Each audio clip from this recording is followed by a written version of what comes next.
Class 9 प्रश्नावली 7.2 त्रिभुज chapter से ये क्वेश्चन देखिए। एक समद्विबाहु त्रिभुज एबीसी में जिसमें AB बराबर AC है और एंगल B और एंगल C के समद्विभाजक परस्पर बिंदु O पर प्रतिच्छेद करते हैं तो A और O को जोड़िए। तो हम लोग जैसे जैसे लिखा हुआ है उसे हम लोग को फिगर बनाना है, दर्शाइए, फिर मतलब प्रूफ करना OB बराबर OC और सेकंड में AO कोण A को समद्विभाजित करता है। तो पहले जैसे क्वेश्चन दिया है उस हिसाब से हम लोग अभी एक फिगर बनाएंगे। देखिए क्वेश्चन में दिया है कि एक समद्विबाहु त्रिभुज है तो ABC एक समद्विबाहु त्रिभुज बनाए और गिवन में लिख भी दिए ABC एक समद्विबाहु त्रिभुज है। ABC is a ISOCELL triangle जिसमें AB बराबर AC गिवन में दिया है। तो AB और अगर AC बराबर हो तो एंगल B और एंगल C भी क्या हो जाएगा, बराबर, क्योंकि समान भुजाओं के सम्मुख कोण। समद्विबाहु त्रिभुज में एक प्रमेय था जिसमें अगर भुजा बराबर हो तो उसका कोण भी क्या हो जाता है, बराबर हो जाता है। और क्या दिया है कि गिवन में BD तथा C, ये जो BD और ये CE क्या करते हैं, एंगल B के समद्विभाजक है BD और CE एंगल C के समद्विभाजक। समद्विभाजक मतलब एंगल B को दो समान भागों में बांट रही है BD और C, जो O पर प्रतिच्छेद करती है और AO को जुड़ने बोला जा रहा है, जोड़िए। जैसे जैसे बोला जा रहा है वैसे वैसे हम लोग फिगर बनाते जा रहे हैं। तो समद्विभाजक है तो एंगल 1 और एंगल 2 इसका बराबर है और एंगल 3 और एंगल 4 इसका बराबर है। तो हम लोगों को प्रूफ क्या करना है, प्रूफ करना है कि OB बराबर OC और AO कोण A को समद्विभाजित करती है।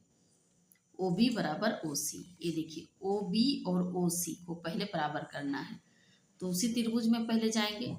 तो OB बराबर OC करने के लिए हम लोगों को ये दोनों कोण को भी बराबर करना होगा, तब जाके ये दोनों भुजा बराबर होगा। तो हम लोग एक चीज हम लोग अभी देखें जो गिवन में है, एंगल B बराबर एंगल C दिया गया है। तो एंगल B मतलब क्या है, angle 1 plus angle 2। Angle B में क्या है, 1 और 2 दोनों मिला हुआ है और एंगल C में क्या है, एंगल 3 और 4, इसका नाम दिए हैं कुछ सुविधा होने के लिए, एंगल C प्लस एंगल 4। तो हम लोगों को एंगल 2 चाहिए और इधर एंगल 4 चाहिए। तो ये जो 2 है, 1 और 2 आपस में बराबर है, हम लोग को यहाँ दिया गया है गिवन में। तो हम लोग 1 के बदले भी क्या लिखेंगे, 2 लिखेंगे। एंगल 2 प्लस एंगल 2 और 3 तो नहीं चाहिए, हम लोगों को 4 चाहिए। अब 3 और 4 बराबर है तो 3 के बदले क्या लिखेंगे, 4 लिखेंगे। Angle 2 plus 2 plus angle 4 plus 4, तो 2 एंगल 2 और 4 का 2 एंगल 4, 2 कट जाएगा तो हम लोग का बचा क्या, एंगल 2 बराबर एंगल 4। तो एंगल 2 और एंगल 4 बराबर है तो त्रिभुज OBC में तो OB बराबर OC हो जाएगा। क्यों हो जाएगा, क्योंकि समान कोणों के सम्मुख भुजा। यहाँ पे लिख सकते हैं हम लोग, समान कोणों के सम्मुख भुजा। ये पहला वाला प्रूफ हो गया हम लोगों का, ठीक है। अब दूसरा वाला प्रूफ करने जाएंगे। अब देखिए फिगर के हिसाब से OB बराबर OC हम लोग प्रूफ कर चुके हैं। अब हम लोगों को ये प्रूफ करना है एंगल OA एंगल A को समद्विभाजित करती है, यानी एंगल 5 और एंगल 6 जो दिए हैं ये दोनों को बराबर करना है। तो कैसे बराबर करेंगे देखिए। तो क्या करना होगा, इस त्रिभुज में एंगल ABO, ठीक है, इसमें एंगल 1 और एंगल 3 बराबर हो जाएगा। जैसे कि एंगल 2 बराबर एंगल 4 था ना, 2 और 1 आपस में बराबर है तो एंगल 1 बराबर एंगल 3 भी क्या हो जाएगा, बराबर। इसको पहले लिख लेते हैं।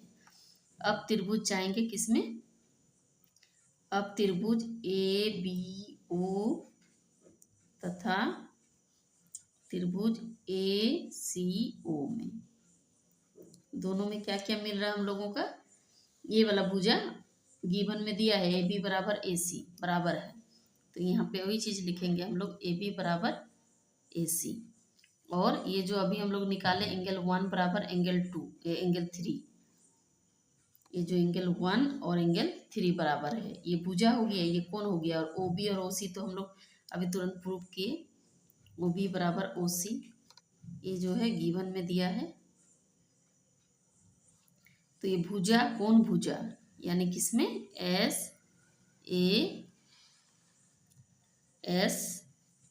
सर्वांग समता से,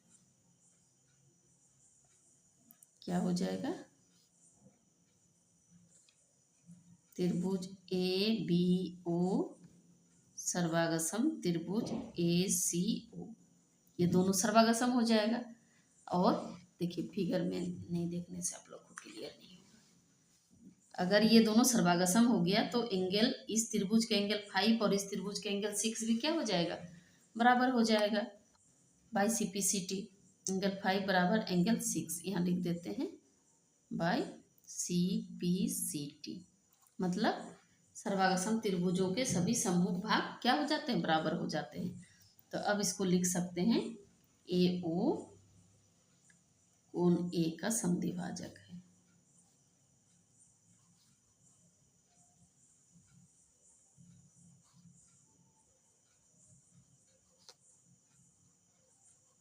यही प्रूफ करना था हम लोगों का सेकंड में, सेकंड वाला।